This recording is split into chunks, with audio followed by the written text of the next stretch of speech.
শয়ন একাদশীর দিন ভুলেও খাবেন না এই কয়েকটি নিষিদ্ধ খাবার ও সবজি। তা না হলে একাদশী ব্রত ভঙ্গ হয় এবং ব্রতের কোনো ফল লাভ করা যায় না। নমস্কার দর্শক বন্ধুরা, আজকের ভিডিওতে আপনারা দেখবেন ও জানবেন 2026 সালে শয়ন একাদশী সম্পূর্ণ সময়সূচি, শয়ন একাদশীতে কোন কোন খাবার সম্পূর্ণরূপে নিষিদ্ধ এবং অনুকল্প হিসেবে যে খাবারগুলি আপনারা প্রসাদ হিসেবে গ্রহণ করতে পারবেন। দেখছেন সিংহরায় ডোরবেল। শুরু করছি মূল পর্ব। ওম নমো ভগবতে বাসুদেবায়। 2026 সালে শ্রী শয়ন একাদশী ব্রত ইংরাজির 25শে জুলাই, বাংলার 8ই শ্রাবণ 1433 বঙ্গাব্দ শনিবার পালিত হবে। একাদশীতে মূলত 5 রকম রবিশস্য গ্রহণ করতে নিষেধ করা হয়। বলা হয় এ সময় রবিশস্যে পাপ পুরুষ বিরাজ করে।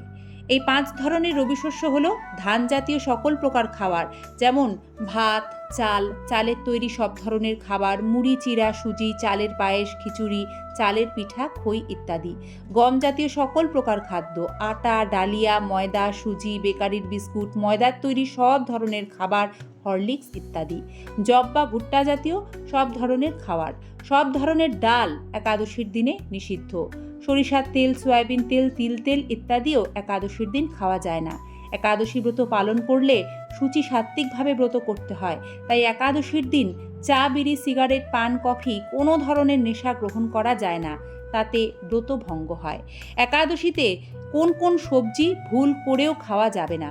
একাদশীর দিন টমেটো, বেগুন, বাঁধাকপি, সিমলা মরিচ, মাশরুম, পেঁয়াজ, রসুন, মটর, সব রকমের শিম, রাজমা এবং তার থেকে তৈরি বিভিন্ন ধরনের খাদ্য ভুল করেও খাবেন না।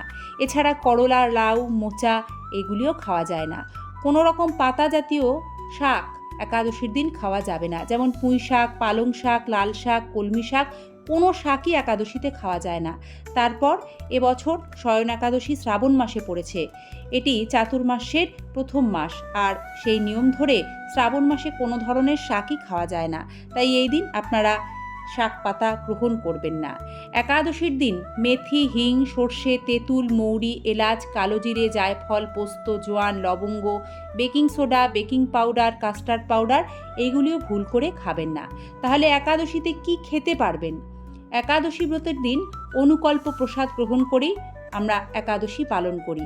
নির্দিষ্ট খাদ্যদ্রব্য ভগবান শ্রী বিষ্ণুকে অর্পণ করে প্রসাদ হিসেবে গ্রহণ করা যায়। একাদশীতে সব রকমের তাজা ফল, মরশুমি যা যা ফল পাওয়া যায় সেগুলি ভগবানকে ভোগ নিবেদন করতে পারেন। এছাড়াও দেশি গরুর দুধ, দুধের তৈরি সব রকমের খাবার গ্রহণ করতে পারবেন। শুদ্ধ সাবুদানা, পানি ফলের আটা, পানি ফলের আটা থেকে তৈরি বিভিন্ন খাবার, পানি ফলের আটার পুরিও একাদশীর দিন খাওয়া যায়। সৈন্ধব লবণ ব্যবহার করে, দেশি ঘি ব্যবহার করে একাদশীর রান্না করবেন। গোল আলু, মিষ্টি আলু, চাল কুমড়া, পেঁপে, শশা এই সবজিগুলি একাদশীর দিন শুদ্ধ ঘি দিয়ে রান্না করে প্রথমে শ্রী হরিকে উৎসর্গ করে তারপর প্রসাদ রূপে গ্রহণ করা যায়। একাদশী তিথির পরদিন পারণের দেওয়া নির্দিষ্ট সময়ের মধ্যে ভগবানকে পঞ্চ রবিশস্য, অন্ন, ভোগ, ব্যঞ্জন আদি তুলসীপত্র সহযোগে নির্দিষ্ট সময়ের মধ্যে নিবেদন করবেন।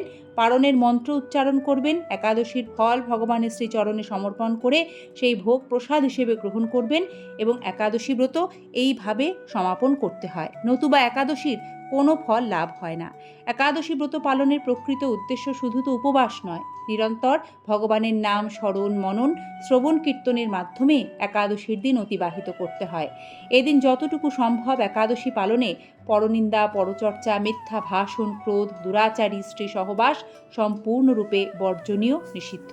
আর যেই দিন একাদশী পালন করে অবশ্যই ভগবত ভক্তের শ্রীমুখ হতে অথবা নিজেই সূচি সাত্ত্বিক হয়ে একাদশী ব্রত মাহাত্ম্য কথা পাঠ ও শ্রবণ করবেন, যা নির্দিষ্ট দিনে আমরা নিয়মিত পাঠ করে থাকি। জয় শ্রী শয়ন একাদশী কি জয়। জয় শ্রীকৃষ্ণ। রাধে রাধে। ধন্যবাদ। নমস্কার। শ্রীকৃষ্ণ কৃপায় সকলের মঙ্গল হোক।